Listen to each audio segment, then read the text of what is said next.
Sir ఇప్పుడు freshers ఉన్నారు. So, IT ఫీల్డ్‌లో జాబ్ చేయడానికి ముందు వాళ్ళైతే ప్రిపరేషన్ చేస్తారో, ఆ ప్రిపరేషన్ ప్రాసెస్‌లో వాళ్ళు చేసే తప్పేంటి సార్? 100% నేను ఇంతకుముందు మాట్లాడుకున్నట్లు కమ్యూనికేషన్ లాగ్ అవుతున్నారు. కమ్యూనికేషన్. అండ్ ఏదైతే వాళ్ళు సెమినార్ రూపంలోనో వాళ్ళ కాలేజ్ రూపంలోనో నేర్చుకుంటున్నారో అది నాకు సరిపోతుంది, నాకు జాబ్ రావట్లేదని ఫీల్ అవ్వడం.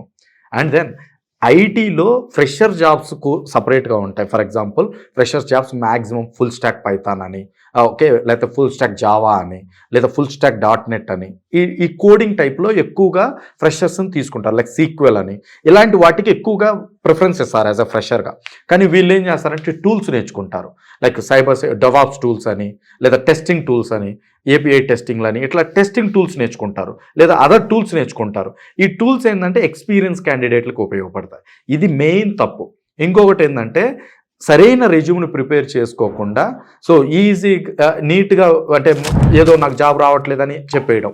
ఇంకొకటి ఏంటంటే ఎక్కడ డ్రైవ్స్ దొరికినా అది నాకు రిలేటెడ్ కాదు, నేను సిఎస్సి చేశాను, నేను ట్రిపుల్ ఈ చేశాను, ఇది నాకు రిలేటెడ్ కాదు అని. యాజ్ ఏ ఫ్రెషర్గా ఏ ఆపర్చునిటీ వచ్చినా వెళ్ళాలి, ఏ డ్రైవ్కైనా వెళ్ళాలి, ఏ ఇంటర్వ్యూకైనా వెళ్ళాలి. అక్కడ వాళ్ళు రిక్రూట్ చేసుకొని వాళ్ళ అవసరాలను బట్టి మిమ్మల్ని ట్రైన్ చేస్తారు. ఆ ట్రైనింగ్లో మీ స్కిల్ అవ్వచ్చు, అప్పుడు మీరు ఫేస్ట్ అవుతారు. మెయిన్ తప్పులు ఏంటంటే కమ్యూనికేషన్ ల్యాగ్, నెక్స్ట్ నౌకరీ అప్డేట్ చేసుకొని మంచిగా అప్లై చేయకపోవడం, అండ్ రిలేటెడ్ జాబ్సే అప్లై చేసి నాకు ఇది కాదు అని చెప్పుకోవడం. నెక్స్ట్ ఫ్రెషర్ కోర్సుల మీద కాన్సన్ట్రేట్ చేయకుండా, లైక్ సీక్వెల్ లాంటి, పైథాన్ లాంటి వాటి మీద కాన్సన్ట్రేట్ చేయకుండా డెవాప్స్ లాంటి, టెస్టింగ్ టూల్స్ లాంటివి, అలాంటి వాటి మీద కాన్సన్ట్రేట్ చేయడం. For example cyber security, SOC analyst, ఇలాంటి ఫ్రెషర్స్కి బాగా ఉపయోగపడతాయి.